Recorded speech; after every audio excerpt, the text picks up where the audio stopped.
Hello guys, this is Andy Gaming and welcome back to my YouTube channel. Yes, it's me again. Kamusta na nga kayo mga boss? May interested pa kaya sa larong NBA 2K? Sobrang tagal na rin no nung huli tayo mag-upload. Tapos iOS pa yung gamit. Pero finally, na-recover ko na ang aking phone. Okay na siya, gumagana na. Nakita niya naman may mga scotch tape pa rin ang aking phone. Katunayan na matagal nang nakatamba. Simula nga nang nasira to, di na tayo nakapag-upload kasi nga andito lahat ng aking file sa NBA 2K20 at ito rin yung ginagamit ko panglaro. So ngayon, iti-testing natin kung gumagana pa rin yung NBA natin. Sa ngayon, di ko alam kung may mga interesado pa sa laro to pero itatry lang natin kung gumagana pa. Dahil wala na tayong mapaglibangan, sige, laro ulit tayo ng 2K.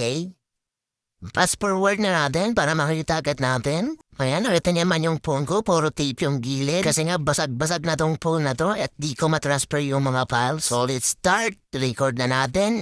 So ito na yung phone na ginagamit ko. Naka-screen record na ako dito, so working naman siya. First time ko pala kasing itry ulit yung laro dito sa lumang cellphone simula nung naayos. So fast forward na natin yan and let's play!